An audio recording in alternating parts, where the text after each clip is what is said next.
আসসালামু আলাইকুম রহমতুল্লাহ। লিটনস লার্নিং স্পার্কে আপনাদের সবাইকে স্বাগত। আজকে আমরা গণিতের অত্যন্ত গুরুত্বপূর্ণ একটা টপিক নিয়ে কথা বলবো। আজকে আমরা বর্গমূল কিভাবে নির্ণয় করতে হয়, অর্থাৎ এমসিকিউতে আসলে কিভাবে আমরা এমসিকিউ সলভ করব খুব সহজে, খুব কম সময়ের ভিতর, এবং লিখিত পরীক্ষায় আসলে বা লিখিততে আসলে কিভাবে আমরা সেগুলো অ্যান্সার করব, সেই বিষয় নিয়ে আজকে কথা বলা যাবে ইনশাআল্লাহ। আর আপনি যদি আমার চ্যানেলটিতে নতুন হয়ে থাকেন অবশ্যই সাবস্ক্রাইব করবেন এবং পাশে থাকা বেল আইকনটি ক্লিক করবেন যাতে সবার প্রথমে আমার ভিডিওটি আপনি দেখতে পান। আর আমার ভিডিওটি দেখার পরে যদি ভালো লেগে থাকে অবশ্যই লাইক এবং শেয়ার করবেন। চলুন কথা না বাড়িয়ে শুরু করা যাক। বর্গমূল নির্ণয়ে আজকে আমরা আপনার হলো কিভাবে এমসিকিউ সলভ করবে এবং কিভাবে লিখিত পরীক্ষায় এগুলো সলভ করবেন, দুইভাবেই আমি বর্গমূল নির্ণয় করাটা দেখে দিব। আগে আমরা দেখে নিই কিভাবে আমরা লিখিত পরীক্ষায় আসলে কিভাবে আমরা বর্গমূল নির্ণয় করব। চলুন কথা না বাড়িয়ে শুরু করি। একটা উদাহরণ দেওয়া যাক। যেমন আমি লিখলাম 529 529 এর বর্গমূল কত। আমি আগে লিখিত পরীক্ষায় সিস্টেম দেখাচ্ছি, তারপর দেখবো আমরা শর্ট নিয়মে বা কৌশলে আমরা কিভাবে বর্গমূলটা নির্ণয় করতে পারি। প্রথমে আমাদের লক্ষ্য করতে হবে, যখন পূর্ণ, এগুলো কিন্তু পূর্ণ সংখ্যা, তাহলে পূর্ণ বর্গের ক্ষেত্রে আমরা সবসময়, যেগুলো দশমিক থাকবে না, সবসময় আমরা মনে রাখবো, যেমন পূর্ণবর্গ আরও বোঝা যায়। যেমন 1 বর্গ কত 1, 2 বর্গ কত 4, তাহলে 4 এখানে পূর্ণবর্গ, 3 বর্গ হলো 9 এখানে পূর্ণবর্গ। আশা করি বুঝতে পারছেন। তাহলে এরকম যখন পূর্ণবর্গ সংখ্যা থাকবে তখন নির্ণয় হলো বাম পাশ থেকে জোড়ায় জোড়ায় করতে হবে। বাম পাশ থেকে আপনার হলো এই বাম পাশ থেকে শুরু করে ডান দিকে জোড়ায় জোড়ায় যেতে হবে। বাম পাশ থেকে শুরু করে ডান দিকে জোড়ায় জোড়ায় যেতে হবে। এখন দেখুন এখানে জোড়া হচ্ছে, এখানে কিন্তু জোড়া দরকার, তাই আমরা সামনে কিন্তু শূন্য দিতে পারি। সামনে শূন্য দেওয়াও যা, সামনে শূন্য না দেওয়াও তা। আশা করি বুঝতে পারছেন। আরেকটা যদি আমরা লিখি যে 1 2 7 3 9, তাহলে এখানে দেখুন বাম পাশ থেকে ডান পাশে যাব হলো জোড়ায় জোড়ায় করে। এই দেখুন জোড়ায়, এই দেখুন জোড়ায়, তখন কিন্তু 1 কিন্তু সিঙ্গেল। তাহলে এই 1কেও এখন আমরা জোড়া করতে পারি, সামনে যদি শূন্য দিই। তাহলে প্রথম থেকে শুরু করতে হবে, প্রথম থেকে শুরু করতে হবে এবং জোড়ায় জোড়ায় সেগুলো কনভার্ট করতে হবে। তাহলে দেখুন এখানে কিন্তু আমরা 52 থেকে শুরু করতে পারবো না, শুরু করতে হবে আমাদের 5 থেকে। আশা করি বুঝতে পারতেছেন। তাহলে দেখুন এটাকে আমরা বর্গমূল কিভাবে করব। প্রথমে দেখব যে 5-এর নিচে বা 5-এর সমান বর্গমূল কত। তাহলে 5-এর সমান বর্গমূল সংখ্যা কিন্তু এখানে 2, তাহলে এখানে লিখব 2, এখানেও সেই 2, তাহলে 2 দুগুণে এখানে হবে 4। এটুকু কি ক্লিয়ার? যে প্রথমে আপনার ডিসাইড করতে হবে, জোড়ায় জোড়ায় নিতে হবে, নিয়ে সামনে যে জোড়া বা সিঙ্গেল যেটাই থাক না কেন সেটা নিয়ে আমাদের বাকি ক্যালকুলেশনগুলো করতে হবে। এখন দেখুন এখানে নরমালভাবে বিয়োগ করুন 1। এখন এখানে যা থাকবে, এখানে যাই থাক তার ডাবল লিখতে হবে এখানে। এখন এখানে আছে কত 2, তাহলে 2 এর ডাবল কত 4। তারপরে এখানে বিয়োগ করব। এখন কি করব, বিয়োগ করার পরে অটোমেটিক্যালি যে জোড়া থাকবে সেই জোড়ায়, বর্গমূল সবসময় জোড়ায় জোড়ায় নামে, বর্গমূল সবসময় জোড়ায় জোড়ায় নিচে নেমে আসে। তাহলে দেখুন এখন এখানে একটা সংখ্যা বসাতে হবে, সেই সংখ্যাটা আবার এখানেও বসাতে হবে, অর্থাৎ এখানে যে সংখ্যা বসাবো সেটা আবার এখানেও বসাবো। এখন এখানে যদি আমরা 1 বসাই, এখানেও কিন্তু 1 হবে, অর্থাৎ হলো এখানে হবে তখন 41, ওখানে ওই 1 যাবে, ওই 41 সাথে আবার 1 আবার গুণ দিলে 41 কিন্তু 129-এর চাইতে অনেক ছোট, তাই এখানে আমরা নিব 3, এখানেও দেখেন 3, তাহলে 3 3 9, 3 4 12।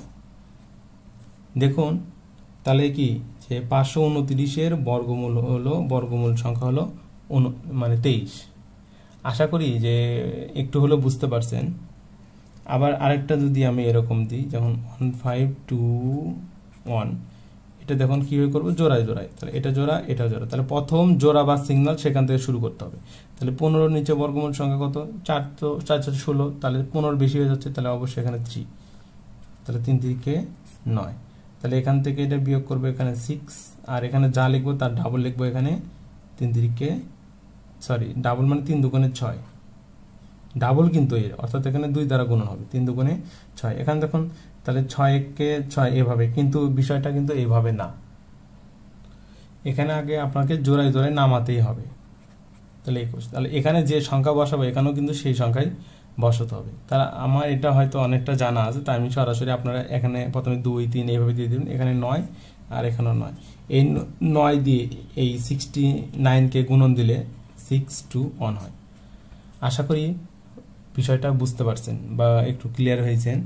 এখন দেখুন যেগুলো বর্গমূল সংখ্যা ডিরেক্ট আসবে না, তো পূর্ণ বর্গমূল আসবে না, পূর্ণ বর্গমূল সংখ্যা এরকম আসবে না, সেগুলো আমরা কিভাবে করব সেই ট্রিক্সটা আমরা একটু পরে আসি। এখন দেখুন এটাকে যদি আমরা শর্ট ট্রিক্সে যাই তাহলে কিভাবে জানবো। প্রথমে 529, প্রথমে আমাদের লক্ষ্য করতে হবে শেষের 2টা ডিজিট, বা শেষের ডিজিটটা আগে লক্ষ্য করেন, এখানে 9। এখন দেখুন কোনগুলার বর্গমূল করলে 9 হয়, 4 স্কোয়ার 16। দেখুন আমি 1 থেকে 9 পর্যন্ত বর্গমূল নির্ণয় করেছি। এখন দেখুন শেষে 9 হয় কার কার, 3-এর বর্গমূলও 9 হয়, আর হয় হলো আপনার হলো 7-এর বর্গমূল হয় 9।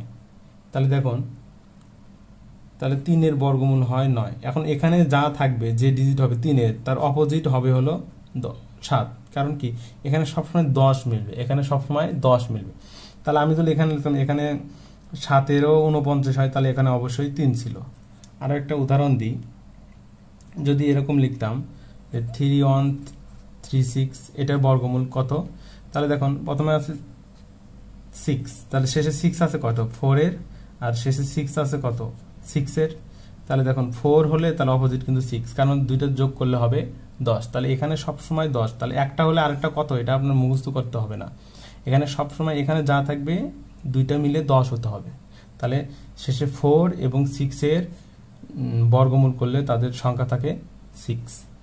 এখন দেখুন এটা আগে আমাদের ক্লিয়ার। এখন তারপরে কাজ করবেন যে এই শেষে যে 2 ডিজিটটা, এই 2 ডিজিটটা বাদ দিবেন তারপরের ডিজিটটা, তাহলে শেষে আমাদের হয় 7 হবে অথবা 3 হবে। কখন 7 হবে কখন 3 হবে আমরা পরে আসছি। প্রথমে দেখবেন এখানে তাহলে এর নিচে এখন বর্গমূল সংখ্যা কত, মানে 5-এর নিচে বর্গমূল সংখ্যা কত, 5-এর নিচে বর্গমূল সংখ্যা কত, 5-এর নিচে বর্গমূল সংখ্যা কিন্তু 2, আমরা এর আগেও বের করে দিয়েছি 2 হবে, কারণ 2 দুগুণে 4 হয়, বর্গমূল সংখ্যা কিন্তু বর্গমূল কত 2, তাহলে সেই 2 লিখবো। এখন তারপরে হলো 2-এর পরের সংখ্যা কত 3, সেই 2টা গুণন করবো, 3 দুগুণে 6, 3 দুগুণে 6। এখন দেখুন এই 6টা 5-এর চাইতে বড় না ছোট, অবশ্যই 5-এর চাইতে বড়। যদি এটা যদি বড় হয় তাহলে বড় সংখ্যা, এটা যদি ছোট হয় তাহলে ছোট সংখ্যা, তাহলে এখানে কিন্তু ছোট সংখ্যাটা লিখব।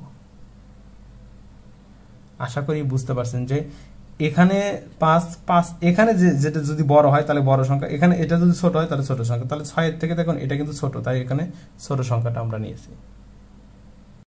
আশা করছি যে বিষয়টা ক্লিয়ার হয়েছেন।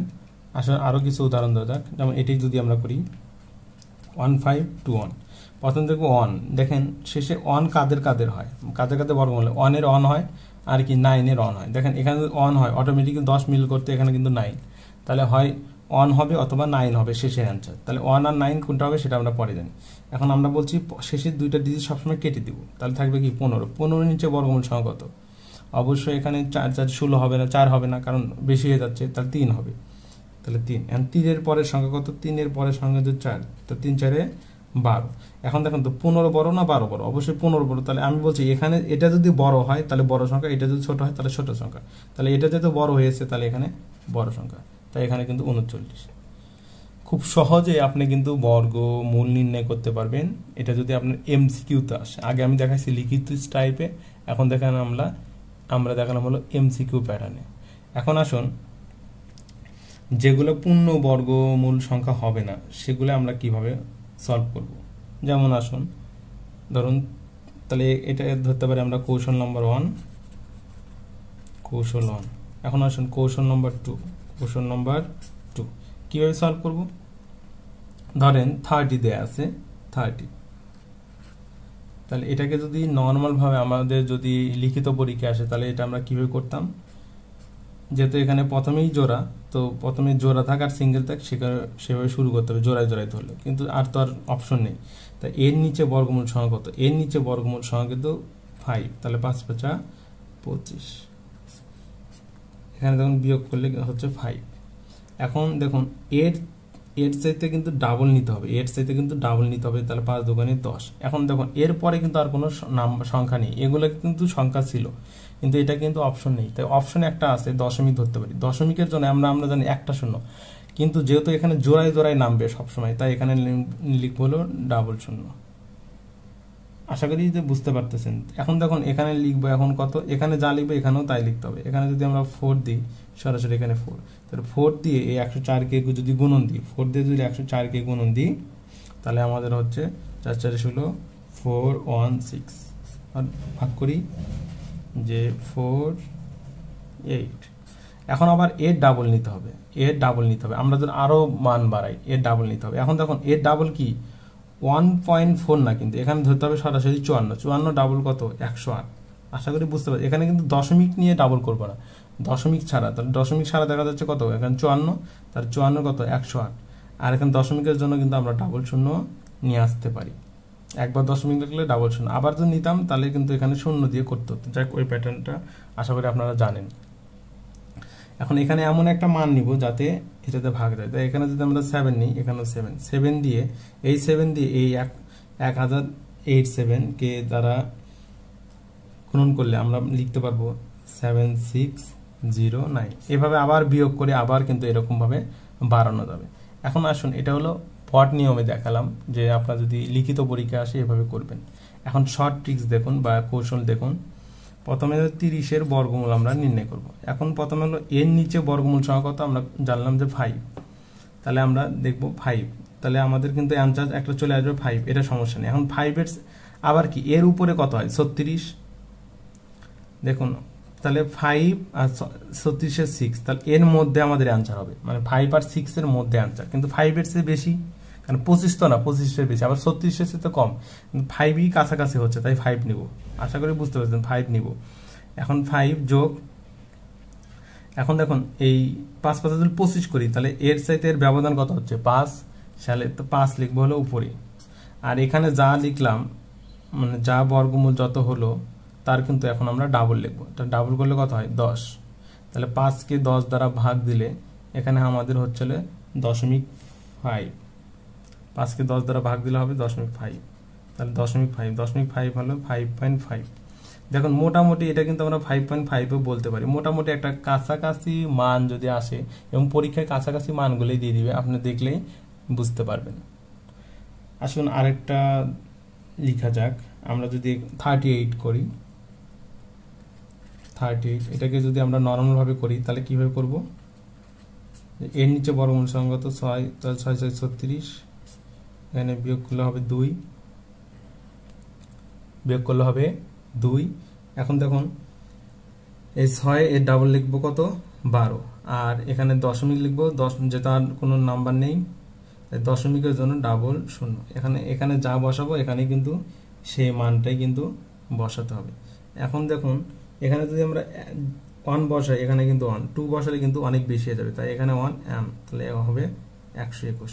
এইভাবে কিন্তু বিষয়টা যেতে থাকবে। এখন আবার যদি 9 7 এভাবে করি, আবার 6 on, মানে এর দ্বিগুণ কত হবে 122, 120 122। এখন আবার ডাবল 0, এখন এখানে যা বসাবো এখানে কিন্তু সেই মানটা আমাদের বসাতে হবে। আমরা যদি এখানে 6 নিই, এখানে কিন্তু 6, তাহলে 6 এর সাথে 1 2 2 6 গুণন দিলে হবে 7 3 5 6। এইভাবে কিন্তু আমরা আরো যদি দশমিক পরে আরো মান চাই, আমরা কিন্তু এইভাবে মাল্টিপ্লাই করে করে কিন্তু বাড়বো। এখন এটা যদি শর্ট ট্রিক্স করি, আমরা কিভাবে করবো দেখুন, 38 এর নিচে বর্গমূল সংখ্যা কত, 38 নিচে বর্গমূল সংখ্যা কত দেখেন 6, এখন আবার 7 হবে 749, কিন্তু বেশি হয়ে যাচ্ছে, তাহলে 6 এবং 7 এর মাঝামাঝি আনছে, তাহলে প্লাস। এখন দেখুন এখানে 636 এর চাইতে 38 কতটা, মানে কয়বার বেশি, মানে কত বেশি, 2 বেশি, তাহলে সেই 2টা লিখবো উপরে। আর এখানে 6 এর ডাবল হলো 12, তাহলে 2 কে যদি 12 দ্বারা ভাগ দিই, তাহলে হয় কিন্তু 6 মানে 0.16, তাহলে এটাকে যোগ করলে 6.16, 1 6। দেখুন মোটামুটি মানটা অ্যাপ্রোপ্রিয়েটও আসতে পারে, আবার কাছাকাছিও আসতে পারে। এখন আসুন কৌশল নম্বর 3 সম্পর্কে জানার চেষ্টা করি। যে কৌশল নম্বর 3টা হলো যে দশমিকের বর্গমূল আমরা কিভাবে নির্ণয় করব। তার আগে একটা কথা বলে নিই, আমি হয়তো ভুলক্রমে বলে দিয়েছি যে ডান থেকে বাম থেকে ডানের দিকে যাব। আসলে এমনি বোঝানোর দিকে ঠিকই, হয়তো বলার সময় মিস্টেক হয়ে গেছে। আসলে হবে হলো ডান থেকে বাম দিকে যাবে, ডান থেকে বাম দিকে জোড়ায় জোড়ায় যাবে, ডান থেকে বাম দিকে জোড়ায় জোড়ায় যাবে। আচ্ছা, আরেকটা কথা, মানে তৃতীয় কৌশলে যাওয়ার আগে একটা কথা বলে নিই যে কোন কোন সংখ্যার বর্গমূল হয় না, মানে শেষে যাদের 2 3 7 8 থাকে তাদের কিন্তু ধরে নিতে পারি আমরা এদের বর্গমূল মানে পূর্ণ বর্গমূল হবে না। অর্থাৎ এই যে 529 23 হলো এরকম পূর্ণ বর্গ আসবে না। যেমন এই যে আমরা 30-এ দেখেছি, যখন দেখুন দশমিক ওয়ালা মান এসেছে, তার এরকম পূর্ণ বর্গ হবে না যদি শেষে 2 3 7 8 হয়, এগুলো হবে না। আর যাদের একক স্থানীয় অঙ্ক 0 থাকবে তাদেরও কিন্তু মানে পূর্ণবর্গ হবে না। যেমন 10-এর একটা 0 আছে, 2টা 0 যদি থাকলে যে হবে তা না, কিন্তু একটা থাকলে হবেই না। আসুন তৃতীয় কৌশলে যাওয়া যাক। যেমন একটা উদাহরণ দেয়া যাক যে 325.378, এটা যদি পূর্ণবর্গ মানে এটা যদি বর্গমূল করতে পারে তাহলে কিভাবে করব।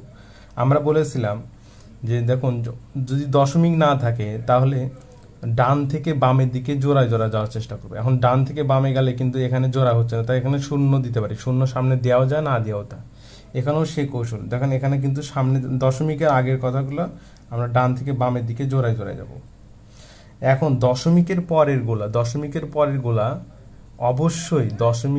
গোলা অবশ্যই আপনার হলো বাম থেকে ডানের দিকে যেতে হবে, বাম থেকে ডানের দিকে জোড়ায় জোড়ায় যেতে হবে। তাহলে এখানে যদি জোড়া যেত নাই, তাহলে এর সামনে শেষে অবশ্যই 0 দিতে পারি। আমরা দেখেন দশমিকের পরে একদম সবার শেষেও যদি শূন্য দিই তাহলে কিন্তু মানের কোনো পরিবর্তন ঘটবে না।